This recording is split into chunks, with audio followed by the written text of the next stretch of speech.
All right. So you've got these three plans on your outline: the Virginia plan, the New Jersey plan, and the Connecticut plan, sometimes called the Great Compromise. So when the founding fathers showed up to Philadelphia, we keep saying this. We have historical hindsight. We know they're going to write up the Constitution of the United States of America. They don't necessarily know this. Some of them are thinking, yeah, you know what? We got to start this all over. This is not working. Others like, yeah, maybe we just need to change some things a little bit. The articles, maybe just let Congress raise taxes. And others are just, maybe we'll think, maybe we could do a little bit here, a little bit there. So again, right? We got kind of people feeling all different ways about this gathering, but most of them agree that some changes need to be made, or they're at least there to listen. So Madison, before he showed up at Philadelphia, he had written a letter to his friend Thomas Jefferson over in Paris and asked him to send him some books. Now, Jefferson's a total bibliophile. You never ask someone who loves books to send you books. They're going to send a lot. Jefferson sent, off the top of my head, I want to say it was like a couple of hundred. He sent just dozens and dozens and dozens of books. And what Madison was interested in is Madison asked Jefferson to send him books about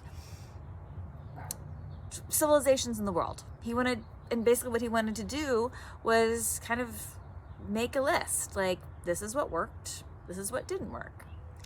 And in doing this and in reading all these different books, he ultimately formulated the plan that we think of as checks and balances. I have this great quote from Madison that he thinks this up and comes together with this idea of checks and balances. I don't have that great quote with me though, because it's sitting in my office at Mount Sac. But it's 18th century language, and it usually takes us a while to work through anyway. So the main thing is, after reading all of those books, he comes up with the idea of checks and balances, right? That you have one government that doesn't have too much power over the other part of the government, and that you have another branch of the government that is watching out for the other branch of the government, right? So that each branch of the government is sufficiently in control of its own branch, but doesn't have too much power that can't be checked by another branch. This is very simple explanation of checks and balances from a historical point of view. Political science does this much more thoroughly. Okay, so the delegates from Virginia then present their Virginia plan, and what they suggest is needed is that under the Articles there was a unicameral legislature, just meaning one house. And the Virginia plan suggests that we need to have two houses. We need to have a bicameral legislature, and that both houses should be determined by the population in the state. Well, you can see how like a state like New Jersey would be like, whoa. Like, no, that does not sound like a good idea to us, right? Because if you're New Jersey and you're a small state with a small population, you're not going to get a voice in this government. Under the Articles, it's one house, one state, one vote. So if we're going to go to this bicameral legislature that Virginia is planning, then New Jersey is like, whoa. Like, we'll lose our voice. So New Jersey says, you know what, it's okay, it's good. Let's just keep what we got, but let's just tweak it, right? Let's just let like Congress raise taxes and things like this. Just give Congress a little bit more power. So it's ultimately Connecticut that comes up with the system that we have, that we can compromise on, and that is, they're like, we like this two house system. What we'll do is we'll have the lower house be determined by the population in the state. That's the House of Representatives. This is why the census is so important, because that's going to determine the amount of representatives you have in the House.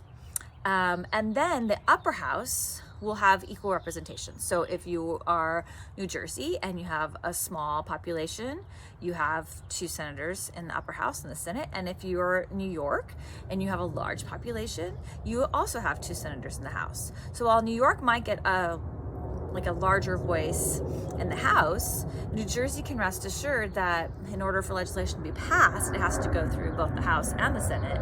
So New Jersey can be rest assured. Loud, we got sirens, we got an airplane going on now, I tell you. There's big old Roblox game going on inside, which is why I came out here. But we'll just do what we can do. Anyway, New Jersey can rest assured that the Senate, if they don't like legislation that was passed in the House, New Jersey can rest assured that they still have that equal voice in the Senate. And so ultimately it is the Connecticut plan that gets passed and put into the Constitution.